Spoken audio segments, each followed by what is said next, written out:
hold conversation and discussion around the topic of Black men are not going to college higher education. Now, the first rebuttal that I know I'm going to hear is go into trade, start a business, go directly in the workforce.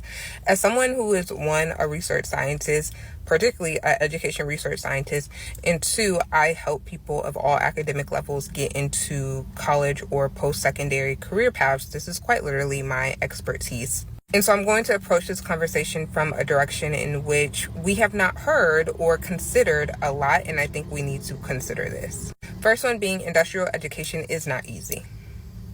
Period. Going to trade school is not easy. Also, that conversation of going directly into trade is not keeping up to date with the automation systems that are dominating industrial education or the vocation space. And so you need some type of technical skill set as any other industry now. I'm not saying you need to know how to code, but the realm of trade school, vocational school, going trade is going to require an onset of mathematics and engineering in the same way that it was not once required. The second point in which I want to hold this. So let's start there, right? Let's break this down point by point. What she's basically saying is you basically embracing the changing of the times and the technical expertise that it's going to take for you to do any job, let alone going into trades or whatever, is just a part of society. It's a part of life now. And so you're going to have to make sure that you bring up your technical expertise. You're going to have to learn how to embrace, even when it comes to the way that we look at applying for a job today is completely different than what it was in yesteryear. If you just want to look at it from a C student's perspective and break it all the way down. I remember, because I'm an 80s babies and the 90s raised me, I remember when people actually filled out physical applications for basic jobs. Now, you cannot really apply for a job unless you go online. You can't just have a resume and send it anymore and email a resume. You have to have a LinkedIn. You have to have a social media presence. You have to learn how to market yourself. You have to be technically savvy to participate in today's society. And so if you are not keeping up with the times technologically, and if you are not, and she said it, she said that you don't have to necessarily know how to code, but then if you don't know how to, move technologically in whatever position that you're doing, listen, you can get a basic job at a basic restaurant. And I've seen servers to where, they don't just take the card anymore. They actually have to physically program into it, and then you pay at the table and all of this stuff. And it sounds simple to us because a lot of us are used to the technological wave that's been happening, that's been taking over every single industry that we have going on. But then you have to think about it from the back end. You got to think about it from who's programming these things. You got to think about it from, I've seen Boston Dynamics basically sell some robots over to Hyundai that are using that to do the inspection process. But then there's also humans that have to participate with those robot dogs in order to complete the inspection progress or the inspection process throughout the whole thing. So you have to have a level of technological savvy to be able to participate in these jobs that are basically playing out. And the conversation that we having are Black men going to college, not participating in universities. It has been a huge discussion that's been happening on social media and in articles that are being written. And it's basically saying that Black men are being left behind because they are no longer participating in society in a way that they need to in order to thrive. Let's see what her next point is. This conversation is the literacy crisis. Yes, that's true. I don't think people understand the impact that the literacy crisis has in one's life. Because we think about people not being able to read or children not being able to read, and we think about like the kindergartners or the fifth graders or even middle schoolers. What happens when high schoolers do not know how to read? They're still graduating. They're still getting passed through the system. Yep. And so no child left now you're going to have a huge population of people that are functionally illiterate. In the city of Houston, 1 in every 3 adults are functionally illiterate. That's insane, bro. And there are plenty of people that don't even know how to read. There's plenty of people that can't read past the second grade, third grade level. And we are expecting these people to be productive members of society. And we had this no child left behind nonsense that was basically a liberal mindset and a liberal view to continue to get these people through school without actually having them learn anything. It's crazy.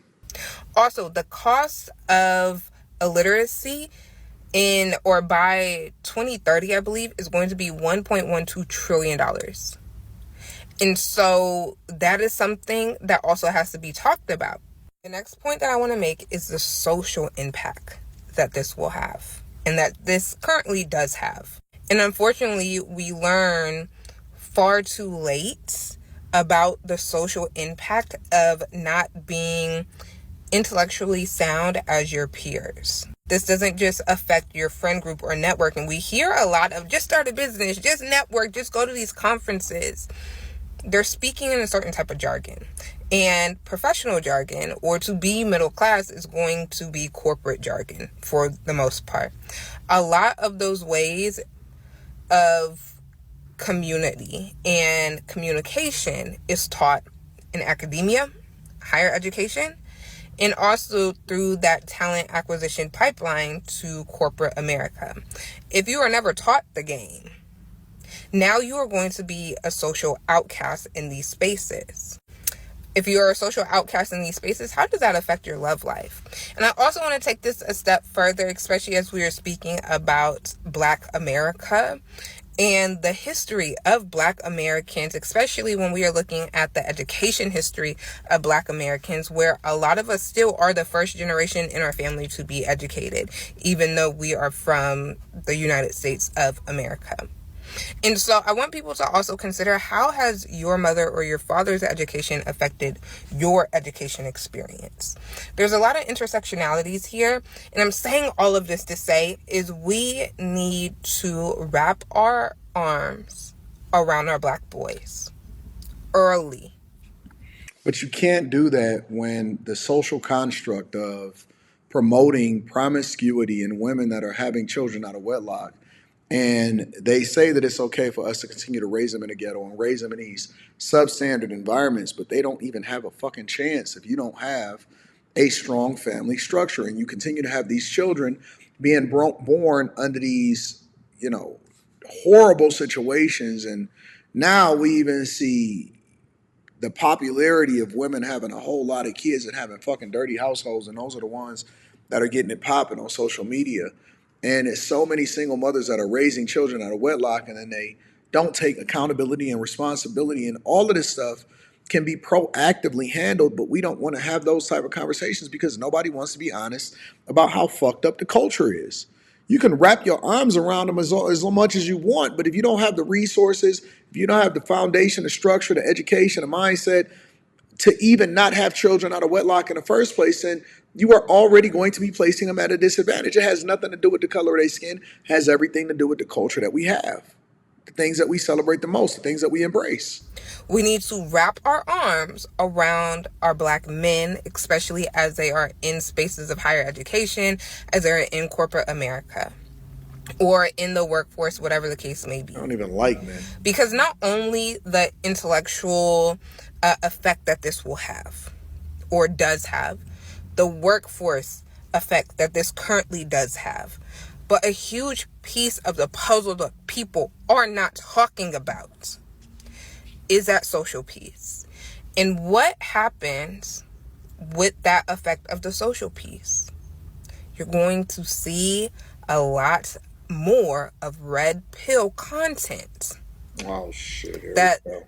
the Black men and Black boys are watching.